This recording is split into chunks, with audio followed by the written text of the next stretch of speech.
하나님의 말씀 보겠습니다. 사사기 17장 1절에서 13절까지 말씀입니다.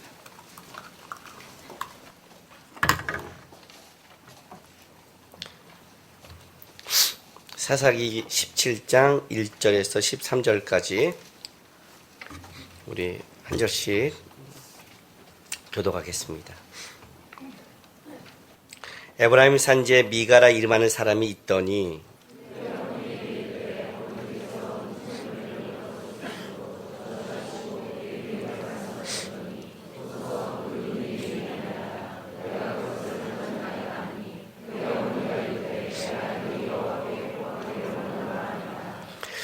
미가가 은 1,100을 그의 어머니에게 도로 주매 그의 어머니가 이르되 내가 내 아들을 위하여 한 신상을 새기며 한 신상을 부어 만들기 위해 내 손에서 이 은을 여호와께 거룩히 드리노라. 그러므로 내가 이제 이 은을 내게 도로 주리라.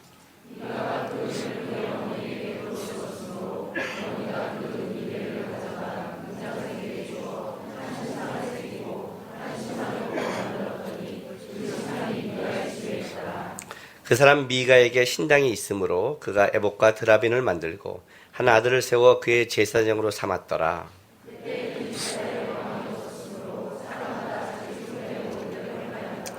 유다 가족에 속한 유다 베들레헴에 한 청년이 있었으니 그는 레위인으로서 거기서 거류하였더라.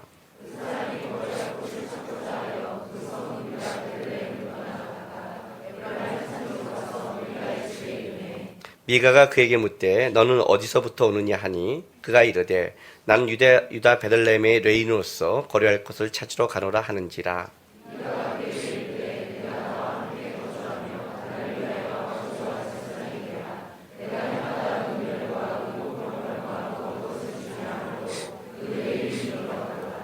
그 레위인이 그 사람과 함께 거주하기를 만족하게 생각했으니 이는 그 청년이 미가의 아들 중 하나같이 됨이라.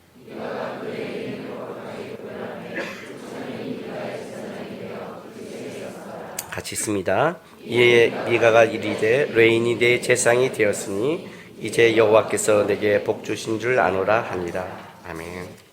기도하겠습니다. 거룩하신 하나님 감사합니다. 오늘도 우리가 주 앞에 예비하며 주의 말씀을 듣습니다. 하나님, 우리가 왕 되신 하나님의 말씀 앞에 우리 생각, 내가 붙잡은 거 내려놓고 주의 말씀이 들려지고 말씀대로 살아갈 결단과 용기가 우리 안에 있을 수 있도록 도와주시옵소서.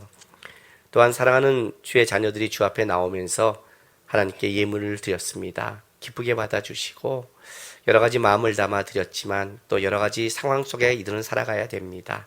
하나님 함께 해주시고 도와주셔서 항상 하나님의 은혜가 우리 삶을 채우고 역사함을 알 수 있도록 영육간에 함께하여 주옵소서. 감사하며 예수님의 이름으로 기도했습니다. 아멘.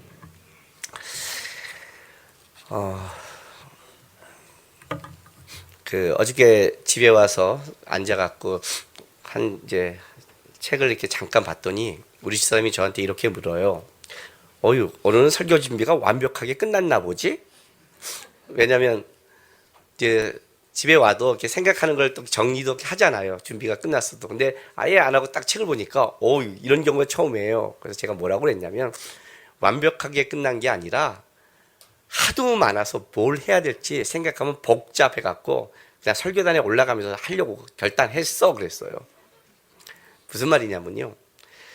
사사기는 1부와 2부와 3부 크게 이렇게 나눠져요. 1부가 사사기 1장과 2장이에요. 거기에 가장 중요한 키워드는 이거예요. 여호수아가 죽었을 때. 그러니까 왜 사사시대 타락이 벌어졌는가를 서론에서 얘기하는 거예요. 거기에 가장 기점이 뭐냐면 여호수아가 죽었을 때예요. 그러니까 믿음의 세대가 죽었고 그 믿음이 흘러가지 못했을 때 어떤 시대가 왔는가를 이제 1장, 2장이 얘기하는 거예요. 그리고 나서 3장부터 16장까지는 우리가 아는 그 온니엘부터 삼손까지 수많은 사사들이 나타나기 시작해요. 이걸 이제 이 사사들을 통해서 얘기하는 건 이거예요. 과연 이사야의 타락이 하나님의 간섭과 도움이 없어서 타락했는가가 이제 거기서 하는 얘기예요. 이스라엘 역사상 뭐라고 했어요? 가장 많은 영웅들이 탄생한 시대라고 했죠. 가장 많은 영웅들이. 우리 시대로 한다면 물지문덕, 김유신, 이순신 뭐 다 나온 거예요. 그냥. 나중에는 맨 마지막 사사가 누구예요? 삼손이에요. 그 삼손은 어떤 사람이에요? 이와 같은 자가 있을까? 인류 역사에 이만큼 강하고 힘있고 능력 있는 사람이 있을까? 이게 삼손이라고 했죠. 그죠? 블레셋 전체가 감당하지 못하는, 그가 만약 머리만 밀지 않았다면 아무도 감당하지 못하는 이렇게 막강한 영웅을 주고도 과연 이스라엘이 하나님을 섬겼고 회복이 됐고 돌아왔는가? 인간에게 힘을 준다면, 인간이 가장 힘을 갖는다면 과연 그것이 복과 은혜로 갈 수 있는 것인가가 이제 사사를 통해 쫙 증명하는 거예요. 삼손 이외에는 증명할 수가 없다고 그랬어요. 왜냐하면 삼손만큼 더 강한 자를 줄 수 없고, 또 삼손만큼 타락한 자는 사사가 아니잖아요. 삼손은 타락할 걸 다 했으니까. 나시로 하지 말아야 될 질, 쉽게 말하면 목사가 하지 말 질을 100% 다 하고도 살아갈 수 있는 자였기 때문에 그 사람은 이제 더 이상 목사라고 할 수 없는 거죠. 그 이상을 넘어가 버리면 이제 삼손은 끝나는 거예요. 그리고 나서 이제 17장부터 21장까지 3부가 시작되는 거예요. 이 3부를 시작하는 데 있어서 여기는 각가지 두 가지 이야기로 시작해요. 17장, 18장의 한 이야기. 미가라는 사람이 자기 개인 제사장을 뽑고 그 개인 제사장이 18장에 가서 단지파에 뺏기는 장면으로 한 이야기가 끝나고, 그리고 19장부터 21장까지 또 하나의 이야기, 두 개의 이야기로 사사기를 마무리하는 거예요. 그런데 제가 이제 이 사사기를 보는데요, 이 사사기 저자가 하나님의 감동을 갖고 쓸 때 진짜 이 사사기를 고민하고 쓴 거예요. 여기는 굉장히 많은 복성과 복잡하고 아주 연결이 굉장한, 그러니까 여러분 제가 그 말은 지금 복성과 연결하면 지금 하나님의 영이 여러분의 수면에 임해서 아마 잠을 싹 잠들 것 같아요. 그냥 목사와 전도사들만 좋아할 것 같고, 그래요. 근데 어느까지 내가 선을 정하냐가 굉장히 어려워요. 그냥 어렵게 할 것인가, 아니면 쉽게 그냥 본문 갖고 툭툭툭 이러는 거야, 우상숭배 하지 마, 이렇게 이해할 것인가, 아니면 중간선을 잡아야 될 건가. 중간이 참 힘들거든요. 저는 중간선을 잡기로 했어요. 그러면서 약간 복잡하고 약간 쉽게, 탁월한 능력이 제 안에 있으니까 그걸 이해 못한다는 건 여러분의 집에 가서 회개하셔야 될. 이 구조가 굉장히 까다로운 거예요. 시작은 이렇게 시작해요. 보세요. 시작 자체가 재밌어요. 에브라임 산지 미가라는 사람이 있었으니 라고 시작해요. 에브라임 산지에 누가 있어요? 미가라는 사람으로 시작을 해요. 이제 이건 좀 이따 제가 이 장을 설명과 자세히 하겠지만, 베란간 에브라임이 나왔어요. 미가라는 이름이 툭 튀어나와요. 그리고 나서요, 7절 보세요. 10장 7절.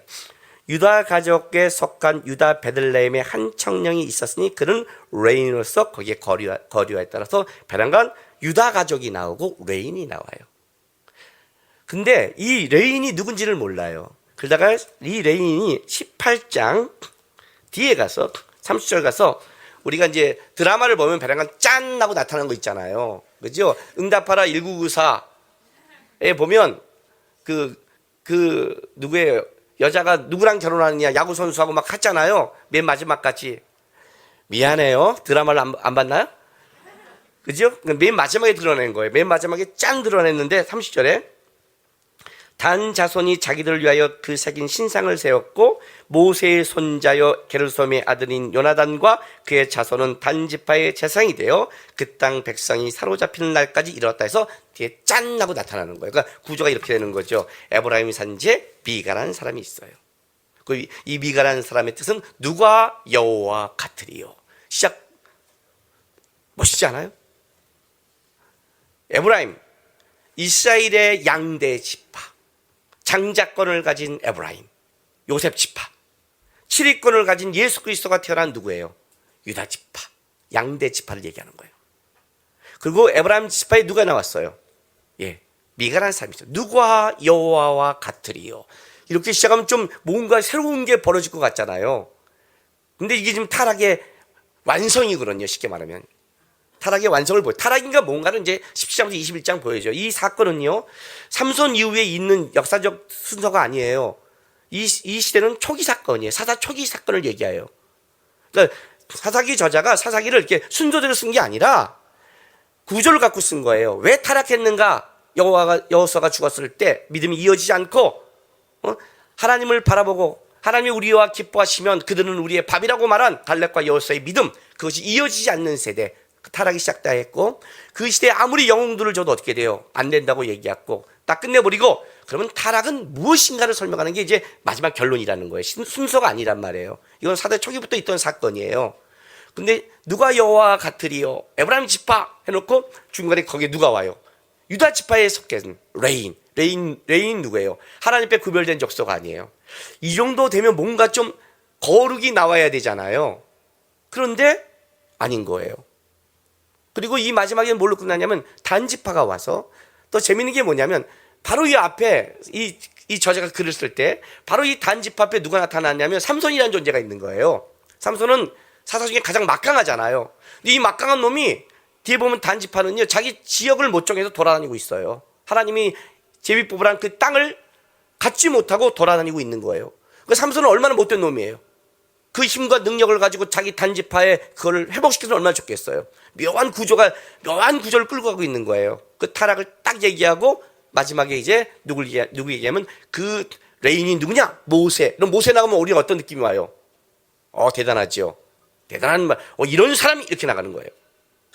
근데 좀 이따 설명하겠지만 제사장은 아론의 후손이어야 돼요. 제사장은 모세의 후손이면 안 돼요. 이건 하나님이 정한 거예요.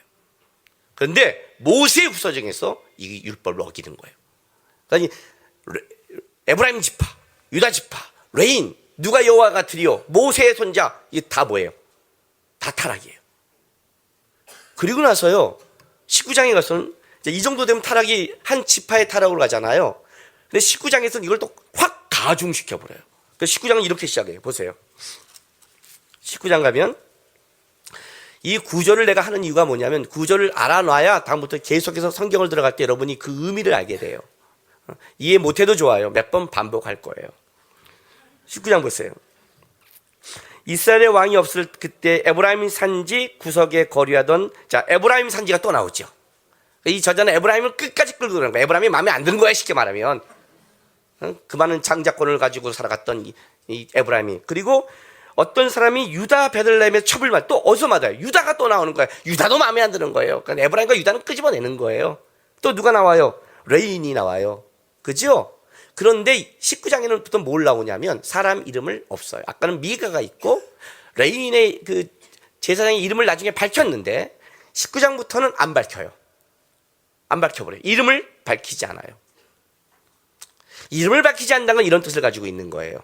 어떤 뜻이냐면, 잘못하면 앞에 보면 이렇게 이름을 가진 그 사람, 우리 식으로 얘기할게요. 우리 식으로 할게요.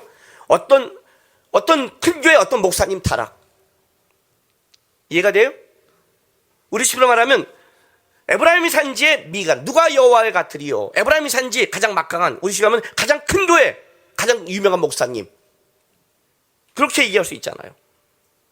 그죠? 또 유다 지파, 또 다른 큰 교회, 레인, 또 유명한 목사님. 그거 알고 갔더니 모세의 3, 4대째 그 유명한 기독교 가정에 그 계통이 그 목사님이 그럴 수 있어? 우리 이제 이렇게 말할 수 있단 말이에요. 잘못하면. 그 무슨 말이냐면 타락을 얘기할 때 잘못하면 타락을 어떻게 저 목사님이 저런 교회가 저럴 수 있어라고 말하는데, 그렇게 끝날까봐 19장부터 뭐라고 그래요? 이름을 안 밝혀요. 이게 무슨 말이에요? 이름을 안 밝힌다는 거는 누구라도 다 타락했다는 거예요. 누구라도. 그 유명한 자가 아니에요. 타락은 유명한 한 사람에 벌어지는 게 아니에요. 이해가 됐어요? 어떻게 유명한 한 목사님만 타락을 하겠어요? 딱 까놓고 얘기하면. 거기는 모든 사람이 깨어있으면 그만 어떻게 타락을 해요? 그 타락을 제거하면 그뿐인데. 같이 간다는 거죠, 쉽게 말하면. 같이 간다는 거죠. 그에게 삿대질 하지 말라고, 삿대질 하지 말라고. 같이 가고 있다고. 혹시 한 사람에게 죄를 전가시킬까봐 그 다음부터 뭐라고 그래요? 싹 이름을 안 밝혀버려요. 레인, 누군지 몰라요. 아무나, 어떤 목사나 그 자리에 가면, 어떤 성도나 그걸 누리면 똑같다고 얘기하는 거예요. 19장부터 이제 그 얘기를 끌고 가는 거예요. 그리고 19장은 쭉 가서 어떻게 가는데요? 이렇게 가는 거예요. 보세요. 19장 2절 보세요. 그 첩이 행음하고 남편을 떠나 유다 베들레헴의 그의 아버지 집에 돌아가면, 그러니까 이 사건은 이 레인의 첩이 행음에서 간 걸로 가요. 자, 이 행음이란 건 지금 이 본문이니까 제가 밝히지 않지만 이 문학적 구조에서 왜 이 여자가 진짜 행음했다고 보지는 않아요. 이 본문의 흐름을 보면. 근데 이 저자는 굳이 이걸 행음이라고 썼어요. 쓴 이유가 또 있어요. 그렇게 써도 될 이유가 있어요. 그런데 요거는 단순한 그 문제를 이야기하는 게 아니라 21장, 사사기 21장 끝을 염두에 두고, 타락의 끝을 염두에 두는 거예요. 결국 이 이스라엘 첫 번째에서는 단지파의 타락으로 왔다면 이제 마지막에는 뭐예요?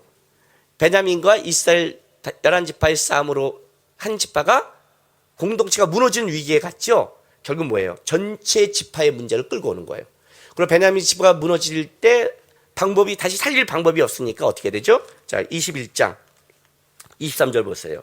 베냐민 자손이 그같이 행하여 춤추는 여자들 중에서 자기들의 숫자대로 붙들어 아내로 삼아 자기 기업으로 돌아가 성읍을 건축하고 거기에 거주하더라. 결국 실로에 가는 여자들을 어떻게 돼요?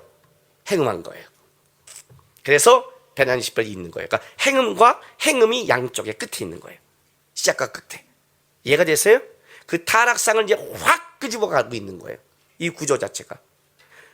그러면서 차근차근, 자, 타락이 여기서부터 어떻게 확대되는지를 이제 10장부터 하나씩 보여주는 거예요. 이 구조를 갖고 보여줘요. 그래서 이 구조에 가장 중요한 것이 원칙이 하나 있어요. 그 원칙이 뭐냐면 이 저자가 집어넣은 사건이에요. 자, 미가가 우상 숭배를 하는 거를 하고 나서 결론을 17장 6절을 보세요.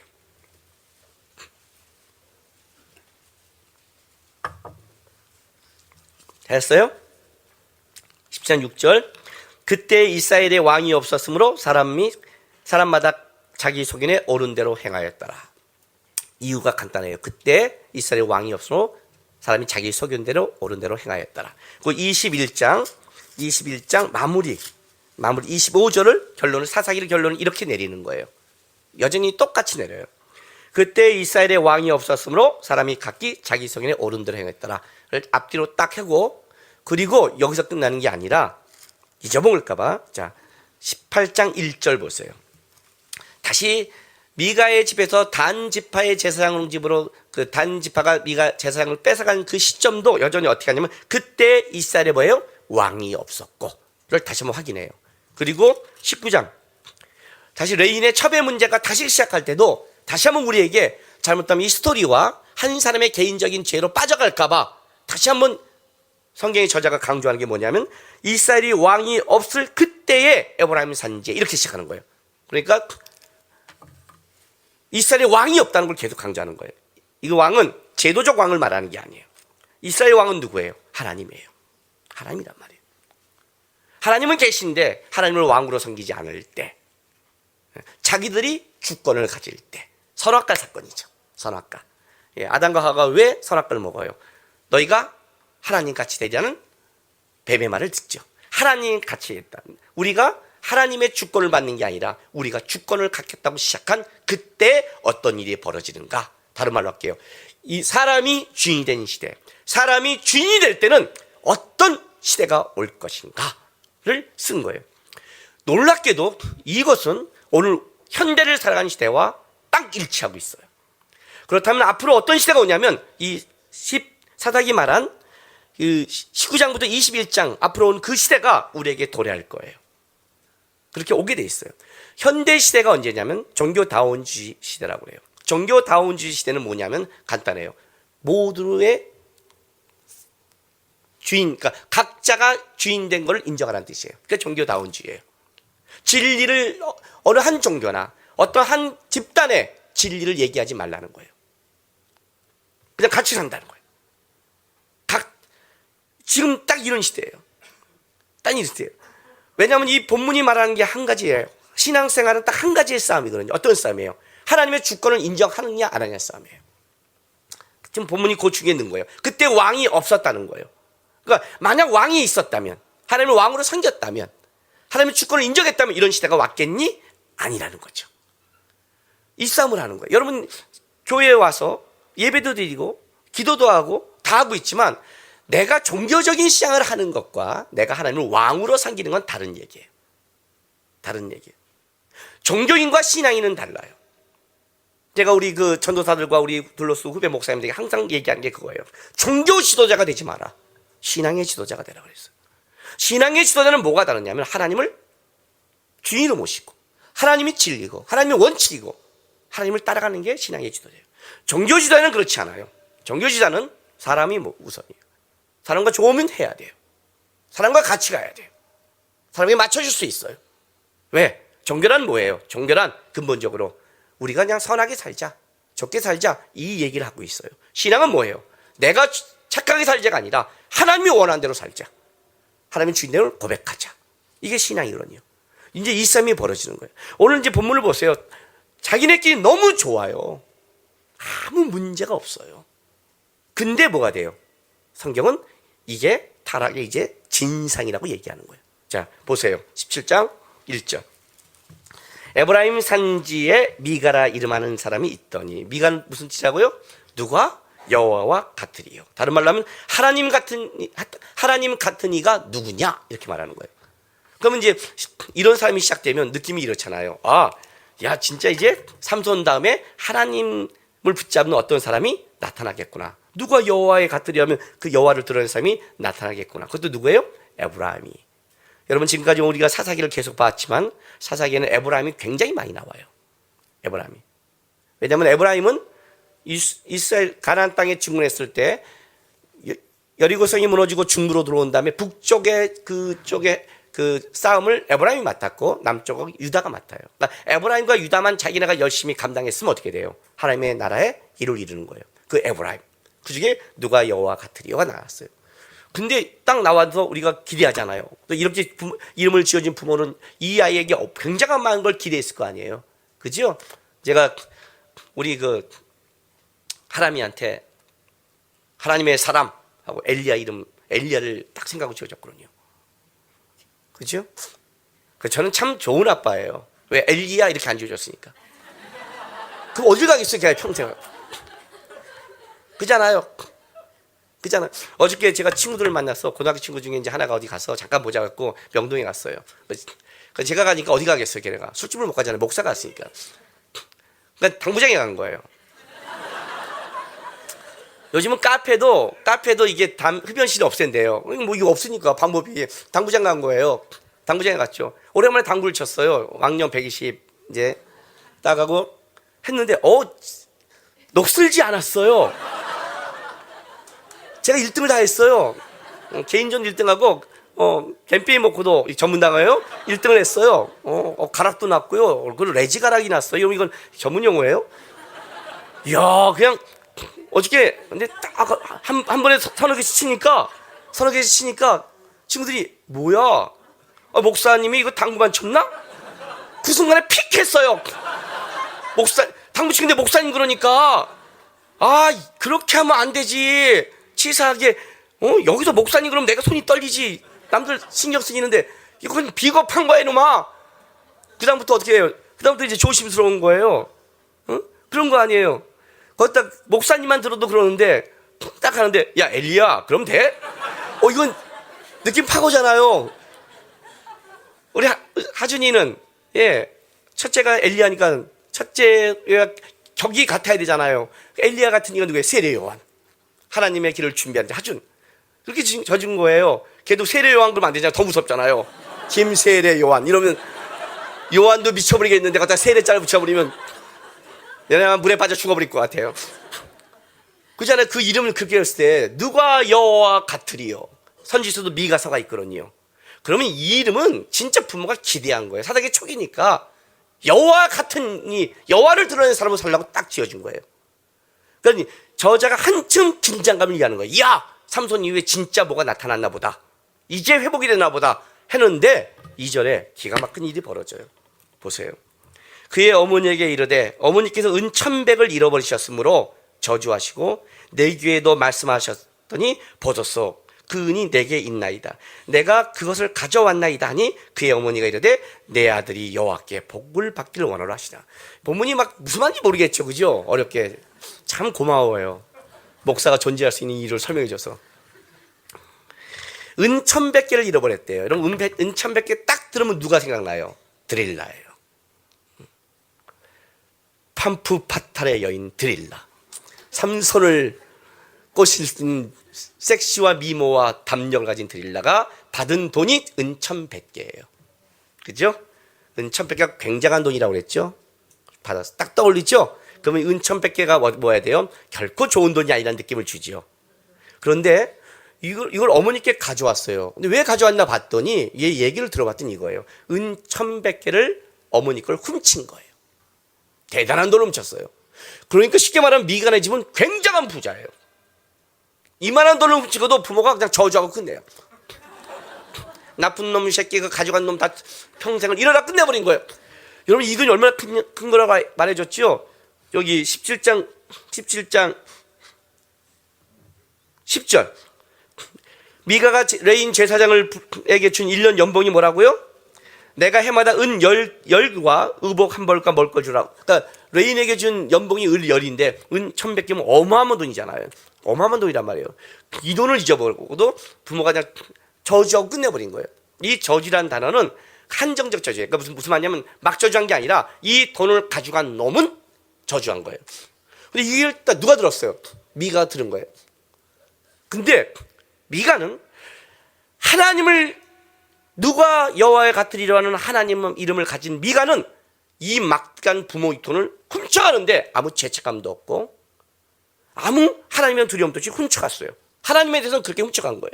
훔쳐갔는데 어머니가 저주를 하는 소리를 듣고 그 저주가 자기에게 임할까봐 두려워서 어머니가 가져온 거예요. 샤만적인 거죠. 이해가 됐어요? 미가가 지금 바라보고 있는 신앙이 뭔가를 보는 거예요. 하나님 앞에서는 돈을 훔친 거예요. 하나님 앞에서는 별짓을 다 하고 있는 거예요. 그런데 베란과 어머니가 이 돈 훔쳐간 놈하고 막 저주를 했는데 그게 두려운 거예요. 진짜 나 그 저주 받으면 어떡하지? 이해가 됐어요? 샤만적인 걸 갖고 있어요. 왜 우상이 나오는지 아시겠죠? 그래서 두려워서 그 저주를 받기 싫어서 어머니 내가 가져갔어요 하고 가져온 거예요. 기가 막힌 거예요 이건요. 그랬더니 어머니는 베란간 저주를 다 퍼붓었잖아요. 근데 지 자식인 거야.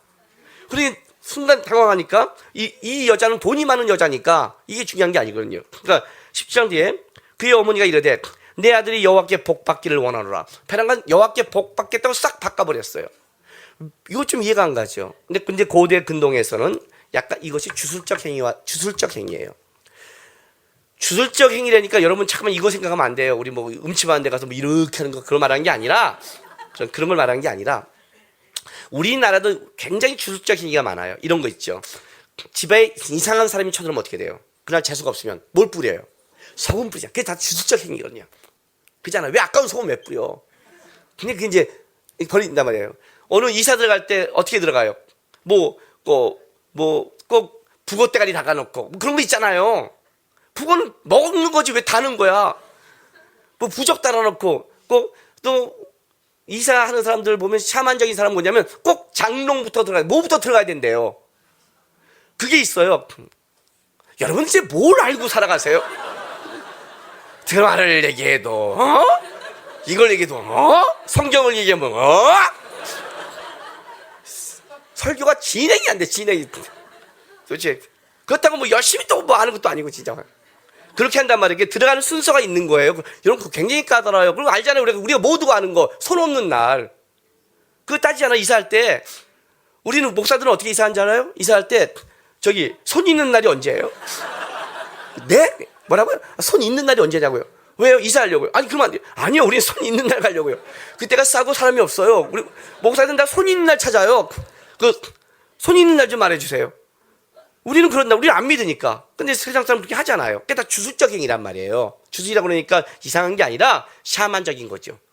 여전히 우리도 흘러가고 있잖아요. 그걸 한 거예요. 당시에 저주를 취소시키려면 그에게 축복의 말을 해야만이 저주가 취소된다고 믿었어요. 그러니까 어떻게 돼요? 저주가 아들한테 가면 안 되니까 어떻게 하면 축복의 말로 여호와께 복 받기를 원하라 축복을 하고 그리고 나서 자 3절 보세요. 이제 여호와께 뭘 해야 될 거 아니에요. 이 저주가 임하지 않으려니까. 그러니까 지극히 하나님을 위한 게 아니라니까요. 미가가 은 1,100을 그의 어머니에게 도로 주매 그의 어머니가 내가 내 아들을 위하여 한 시상을 새기며 한 시상을 부어 만들기 위해 내 손에서 이 은을 여호와께 거룩히 드리노라. 느낌 어때요? 꼭 1100개 다 될 것 같죠? 그러므로 내가 이제 이 은을 내게 도로 주이라 하면서 미가가 그 은을 그의 어머니에게 도로 주었으므로 어머니가 그 은 200을 가져다가 또 900 이제 아까운 거예요. 아까운 거예요. 그러니까 여러분들 이런 기도 절대 하지 마세요. 하나님 이번 주시만 되면요 제가요 그냥 딱 하나님께 그냥 반 드릴게요. 그런 기도 함부로 하지 마세요. 딱 된 순간 아깝잖아요. 이게 인간인 거예요. 없을 때는 막 기도하는데 1100개 사라지니까 어떻게 돼요? 찾으면 다 드릴게요 막 그러다가 딱 찾으니까 어떻게 돼요? 다 드리기 아깝죠. 그러니까 저처럼 하라고요. 하나님 로또 100억 당첨시키면요 10에 9조 드릴게요. 전 다 못 드려요. 어떻게 된 건데 10억은 써야 될 거 아니에요. 11조는 정직하지 않아요? 그래서 하나님이 안 주는 거예요. 그래서 줘도 저는 12일 조는 내가 쓸 거예요 무조건. 그러니까 주지 마세요. 나를 시험에 들게 하지 마세요. 주님 그랬어요. 그래서 은 200을 가져다가 은장색에 주어 한 신상을 새기고 한 신상을 부어 만들어. 자, 한 신상을 새기다. 여러분 잘 보세요. 한 신상을 새기다. 조각하다예요. 조각품이죠. 한 신상을 붓다. 주조죠. 이렇게 집어넣어서 이렇게 모양을 만드는 것. 그러니까 여러 가지 다양한 방법으로 우상을 만든다는 뜻이에요. 그리고 한 개가 아니라는 뜻이죠. 지금 그 얘기는 율법에 의하면 우상을 만들면 안 되죠. 왜? 하나님은 이 땅에 어느 것으로 표현할 수 없는 분이니까. 그 땅의 최고의 것으로 하나님은 뭐예요? 이 땅에 아무리 최고의 것도 하나님 앞에 쓰레기에 불과하잖아요. 그러니까 이 땅에 어떤 것으로 하나님을 표현하지 말라. 그리고 가장 중요한 건 뭐예요? 우상을 표현할 때 가장 중요한 거는 우상을 만들기 시작하면 자기의 마음과 소원이 담기잖아요. 자기가 원하는 걸 하잖아요. 그죠? 돈을 원해서 하면 돈을 새길 것이고, 건강은 건강을 새기고, 자기께 표현되잖아요. 그러니까 절대 하지 말랬는데, 이것도 한계가 아니라, 새기기도 하고, 주저를 본다면, 이 안에 얼마나 많다는 거예요, 지금요. 특별히 주조품은 뭘 주로 만들었냐면, 그 당시 송아지를 주로 만들었어요. 송아지는 애굽부터 이 근동의 모든 신 중에 굉장히 풍요의 신으로, 가지고 있었기 때문에 아마 송아지까지 만들었을 거예요. 그렇게 이제 다양하게 만들었어요. 보세요. 그 사람 미가가 신당이 있었으면 또 신당도 있어요. 부자예요, 부자. 그가 에봇과 드라빔을 만들고 한 아들을 세워 그의 재산으로 삼았더라. 자, 이 5절 다시 직역해 드릴게요. 5절 다시 보세요. 5절.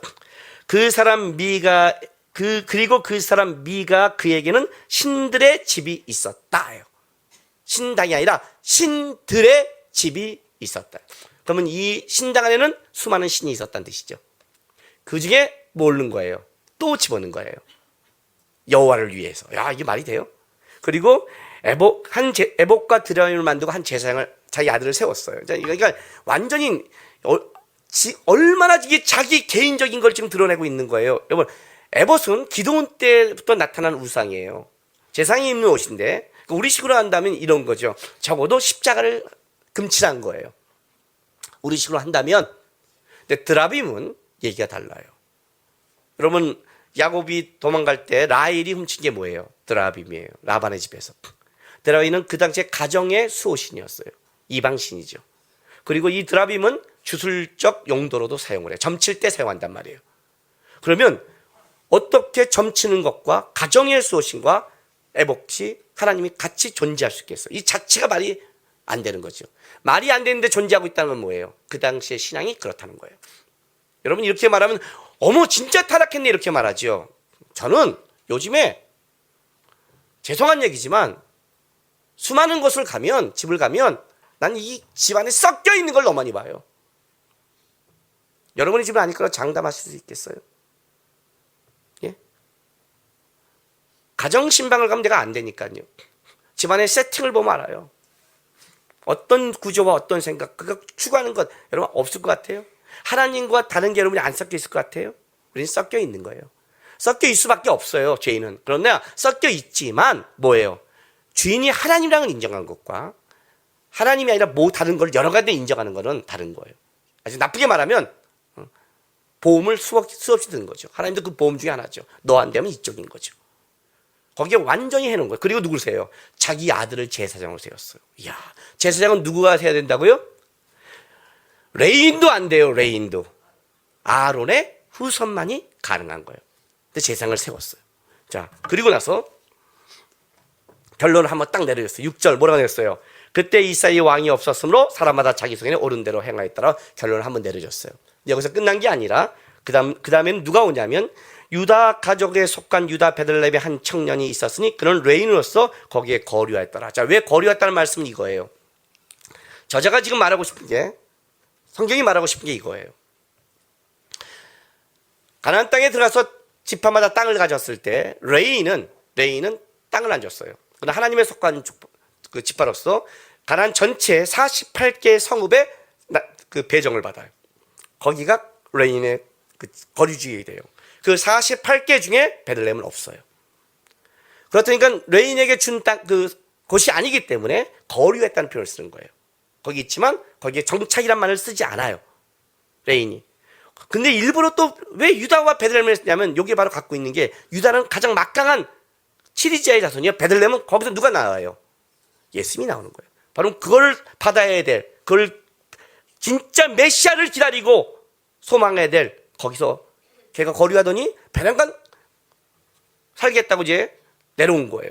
내려오다가 보세요. 누굴 만나? 미가를 다시 만나요. 근데 이제 미가를 만나면서 이게 더 죄가 극대화되는 거예요. 10절 보세요. 미가가 그에게 이르되 너가 나와 함께 거주하면 이제 어디서부터 오냐 했더니 베들레헴부터 레인이다 라는 말을 딱 듣고 나니까 아들보다 낫잖아요. 나와 함께 거주하며 나를 위하여 아버지의 재상이 되라. 아버지와 재상이 되라. 내가 해마다 은 열과 의복 한 벌과 먹을 주리라. 자, 아버지와 재상이 되라. 자기 아버지가 된다는 거예요? 그렇지는 않아요. 여기 뒤에 보면 그 청년이 미가가 자기 아들 중 하나같이 되었다고 그랬어요. 그 청년이란 말은 이런 거예요. 재상이 되려면 제사장 취임식은 나이 30세가 30살에 취임식을 가져요. 제사장은 20대에 안 가져요. 나이가 좀 더 먹어서. 왜냐면 이스라엘의 그 아버지 역할을 하려면 나이가 있어야 돼요. 그러니까 이건 청년이라는 건 아직 30세가 안 됐다는 뜻이에요. 그러니까 아들같이라는 거예요. 근데 내 아버지와 재상이라는 건 이건 강조예요. 여러분이 저한테 이런 말 하잖아요. 영적 스승이라는 영적 아버지가 쓴 거는 내가 여러분 낳았다는 뜻이 아니라 하나님이 나를 교회 영적인 걸로 세웠다는 거의 표현이잖아요. 그러니까 내가 내 아버지와 재상이면 재상을 세우는데 그게 뭐예요? 영적인 아버지가 같다는 걸로 이제 같이 강조해서 세운 거예요. 그렇게 우리 재상이 되라는 강조를 해준 거예요. 말도 안 되죠. 레인이니까 좋겠지만 안 되거든요. 레인이라고 다 쓰는 게 아니거든요. 근데 이 레인은 또 기가 막혀요. 그가 되는 이유가 간단해요. 돈이에요. 은열과 의복 한 벌과 먹을 걸 주자. 만족하게 생각했대요. 만족하게. 그리고 나서 12, 13 먼저 보세요. 결론 이렇게 내려줘요. 미가가 그 레인을 거룩하게 구별하며 그 청년이 미가의 재상이 되어 그 집에 있었더라. 이에 미가가 이르되 레인이 내 재상이 되었으니 이제 여호와께서 내게 복 주실 줄 아노라 하니라. 자, 결론이 뭐냐면 이거예요. 왜 레인을 세웠고 왜 자기가 그 우상을 만들었냐면 목적이 뭐냐면 여호와께서 내게 복 주시길 바라는 거예요. 목적이 뭐예요? 복인 거예요. 그래서 자기가 구별하는 거예요. 어떻게 자기가 구별할 수 있어요? 제사장을 어떻게 사람이 구별을 해요? 힘이 있다고 어떻게 구별을 해요? 근데 자기가 구별시킨 거예요. 왜? 자기가 그 복을 받기 위해서. 지금 이걸로 끌고 가고 있는 거예요. 제사장과 누가 여호와와 같으려 하는 이 사람, 이 가정 속에 있는 것을 끄집어내기 시작하는 거예요. 신앙의 타락이 어디서 벌어진 줄 아세요, 여러분? 신앙의 타락이 어디서부터 시작되는 줄 아세요? 지금 놀라운 건 뭐냐면 이 미가의 집을 그 시대로 한번 들어가 보세요. 그 시대로 뭐가 문제가 있어요? 이야, 은천개를 잊어먹으러 저주하고 끝날 만한 엄마의 재력. 이해가 돼요? 얘가 은천개를 1100개를 돌려줘도 자기가 거짓하면 돌려주겠어요? 저주받다더라 학수고 죽자 이렇게 할 거 아니에요. 근데 어떻게 돼요? 여유가 있는 거예요. 이 집안은 하나님 지금 이 얘기를 하는 거예요. 물질이 흘러도 과연 만족하고 하나님을 섬기느냐. 자, 삼손도 그 얘기를 했죠. 힘과 능력을 주는 삼손이 왔더니 과연 그가 하나님 나를 위해 쓰냐? 아니더라. 여전히 한 집안의 타락의 시작이 이렇게 하는 거예요. 그래, 은천개를 잊어버려 그냥 저주하고 한 50억 잊어버렸는데 에이 어떤 새끼가 훔쳐간 거야? 에이 저주받아라. 끝내는 정도의 집안이라면 대단하지요. 여러분 그 알잖아요. 그 뭐야 도둑들 이렇게 큰 집 털면 신고 못 한대잖아요. 예? 신고 못 한대잖아요. 우리 그 둘로스의 그 목사님이 그 전도사 때 살 때 어디 살았냐면 옥탑방에 살았어요. 근데 옥탑방의 세상에 도둑이 든 거예요. 진짜 존도둑이죠. 근데 하필이면 옥탑방에 살아도 하필이면 가장 가난한 전도사 집에 들었어요. 아무것도 없는 거예요. 그래서 도둑가가 두렵잖아요. 그래서 스티커를 붙였대요. 우리 집은 전도사 집에 아무것도 없어요. 필요하시면 냉장고에서 이거 먹고 드시고, 그리고 좀 깨끗하게만 나가주세요. 이렇게. 이게 아무것도 없으면 이런 여유가 있는 거잖아요. 그죠? 뭐 훔쳐가면 그냥 한 물건 하나 티 하나 훔쳐갔다고 내가 고소를 하겠어요? 고발을 하겠어요? 쫓아다니겠어요? 아유 그냥 구제품에 산 거 불쌍한 놈 3,000원짜리 이렇게 넘어가잖아요. 근데 이건 어마어마한 돈이잖아요. 신고도 못한 돈이란 말이에요. 저주할 좀 이 정도의 가정에 이만한 복을 줬다는 거예요. 근데 그 복을 주면 과연 그가 하나님을 섬기는가? 아니더라는 거죠. 뭐예요? 여전히 그는 그 세상적인 복에만 관심을 갖는 거예요. 더 놀라운 건 이거예요. 하나님의 이름을 빙자해서. 하나님의 이름을 빙자해서. 이해가 되세요? 여러분 하나님께 예배한다고 진짜 하나님을 예배할까요? 안 그래요 여러분. 여러분이 하나님께 기도한다고 진짜 그게 하나님을 원하는 기도할까요? 그렇지 않아요. 그게 얼마나 자기를 위한 기도가 있는 건데, 얼마나 자기를 위한 예배인데, 자기를 위해 세상을 세우는데. 저는요 이민교회가 수없이 봤어요. 아니 한국에도 수없이 봐요. 기분 나쁘면 성도 몇 명이 나가요. 우리가 전도사 부르면 돼. 그렇게 말을 해요. 이해가 되세요?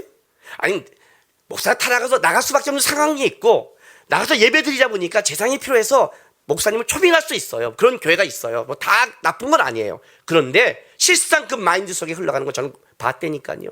갈아치우면 돼요. 개인 제사장으로 생각하는 거예요. 자기의 복을 얘기해야 되는 거예요. 목사들께 한 얘기가 있어요 여러분. 죄를 설교하면 안 된대요. 왜? 쫓겨난다는 거예요. 현대인들은 죄를 듣고 싶은 게 아니라 복을 받기 원한다는 거예요. 진짜 죄인들이죠. 지금 그 얘기를 하고 있는 거예요 지금요. 너희 속에 숨겨진 우상이 뭐냐를 보라는 거예요. 너희 속에 숨겨진 우상이 뭔지를. 누가 여호와 카트리오 그 이름을 갖고 물질의 복을 받고 나는 문거지 생기면 하나님께 바친다는 그것이 시작은 우상이거든요. 예?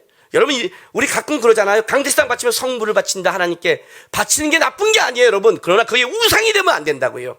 그건 우상이 아니에요. 감사가 돼야죠. 하나님이 나에게 준 걸 감사하는 마음으로 드리는 거지, 그걸 내가 드렸으니 하나님이 나에게 복을 주실 거야, 이건 투기죠. 이해가 돼서 이 말의 의미를 아시겠어요? 내가 헌금하고 내가 베풀고 내가 하고 하나님께 하는 거는 이 다음에 내가 몇 배로 돌려받기 위해서 하는 게 아니란 말이에요. 그 복이 아니에요. 우리는 하나님 자체가 복이라니까요. 성경이 그 얘기를 하는 거예요. 왕이 없다고 얘기하는 거예요. 여기에 문제는 세상 거는 다 가지고 있다는 거예요. 얘는 지금요 다 가지고 있다는 거예요. 제사장도 살 수 있고 돈도 줄 수 있고 풍족하고 우상도 만들 수 있고 다 할 수 있는데 딱 뭐가 없어요. 그때 하나님이 왕이 없다는 거 하나를 문제를 지적한 거예요. 근데 이 하나의 문제가 곧 모든 거의 타락의 문제로 시작하고 있다는 거예요. 모든 걸 가져도 하나님이 없으면 그게 타락의 시작은 거기서 벌어진다고 얘기하는 거예요. 근데 우리는 참 뭐라고 얘기하냐면 내가 하나님을 못 믿는 이유가 뭐 없어서 못 믿는다는 거예요. 상황이 어려워서 못 믿는다는 거예요. 그것 때문이라고 그래요. 하나님과 세상을 연결시키고 있어요. 연결시키면 안 된다고 얘기하는 거예요. 그 얘기를 제가 하고 있는 거예요. 하나님은 네가 없는 것 속에서 역전시킬 수 있다는 거예요. 그게 하나님이라는 거예요. 이걸 보라는 것이 신앙이에요. 너희 속에 진짜 하나님이 있니? 아니면 하나님을 빙자한 너의 숨겨진 우상이 있니? 너가 주인이 되면 우상이 나올 거라는 거예요. 네가 주인이 되면 하나님을 빙자한 네 것이 나오기 시작할 거라는 거예요. 만약 내 것이 나온다면 그때는 하나님 앞에 돌아와야 되는 거예요. 신앙은 딱 한 가지예요. 내가 나오고 싶은 것, 내가 튀어나오는 것, 내가 주인 노릇하고 싶은 것을 하나님 앞에 와서 하나님이 왕이십니다. 하나님이 주권자입니다. 하나님 아니면 안 됩니다를 고백하는 게 신앙인 거예요. 그게 예배라는 거예요. 예배는 뭐냐? 하나님이 나의 왕이라고 여기 와서 고백하는 거예요. 이해가 됐어요, 여러분? 17장 타락의 시작을 잘 보세요. 에브라임 지파, 유다 지파, 누가 여호와 같으리요? 레인, 모세의 자손. 모든 물질을 갖고 있는 거기에 딱 한 가지가 없더라. 뭐예요? 하나님이 빠지더라. 하나님이 빠지면 그걸로 끝이더라. 이거 하나 기억하시고 돌아가셔서 그 자리를 여러분의 걸로 욕심을 채우지 마시고 거기에 하나님이 다시 주인 되시고 하나님으로 채우셔서 하나님을 따라가는 믿음의 사람이 되시기를 주님의 이름으로 부탁합니다. 기도합시다. 다 같이 기도하겠습니다. 하나님, 이 땅을 살아가면서 우리가 필요한 게 있어 주 앞에 기도하고 간구합니다. 또 하나님은 우리에게 마땅히 우리가 이 땅에 그것이 필요하기에 우리에게 물질도 주고 건강도 주고 삶을 주십니다. 그러나 거기에 우리의 마음을 빼앗기지 않게 도와주시고 그것이 우리에게 왕노릇하지 않게 도와주시고 이 다음에 만나 우리 하나님 바라보면서 내 인생에 하나님이 주권자가 되기를 소망합니다 라고 이 시간에 다 같이 좀 다짐하면서 기도하며 나가겠습니다. 기도하겠습니다. 거룩하신 아버지 하나님 감사합니다. 하나님, 우리가 하나님의 이름을 부릅니다. 이 거룩하고 존귀한 이 이름, 우리의 왕의 이름, 우리의 주권자의 이름, 그 하나님을 인생 가운데 놓치지 않게 도와주옵소서. 환난과 어려움이 와도 여전히 우리 돌아갈 수 있는 그 능력의 이름, 우리가 잘못해도 우리를 사할 수 있는 회복의 이름, 그 이름이 우리를 구원했고 끌어가고 있음을 하나님 우리가 고백하게 하시며 세상 것에 나의 욕심에 하나님을 빼앗기고 놓치고 내가 왕노라고 주인나는 그런 시대를 사는 것이 아니라 하나님을 높이고 하나님께 돌아오고 하나님과 함께하는 믿음의 백성 되게 도와주시옵소서. 주님, 우리 성도의 삶 가운데 가정 가운데 일하는 가운데 왕 되신 하나님이 이끌어가시고 함께해 주시고 하나님의 이심을 맛보고 평생을 주님과 동행하는 시간 될 수 있도록 하나님 인도하시고 역사하여 주시옵소서. 아버지 하나님 감사합니다.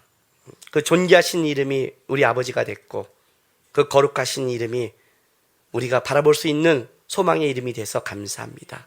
하나님, 우리가 그 하나님을 놓치지 않게 도와주옵소서. 세상을 살면서 하나님이 우리에게 자녀에게 많은 걸 주실 겁니다. 부욕케 하시며 건강케 하시며 지혜를 주실 것이며 또 하나님이 우리의 각 삶에 합당하게 끌어갈 것입니다. 주신 그 분을 놓치지 않게 도와주옵소서. 우리가 마음이 빼앗겨서 하나님이 주신 그 선물들의 마음을 놓치지 않게 도와주시고 이 다음에 만나 우리 하나님 생각하면서 우리에게 주어진 길, 내 인생의 주인이 하나님만을 고백하며 살아갈 수 있도록 함께하여 주옵소서. 감사하며 예수님의 이름으로 기도했습니다.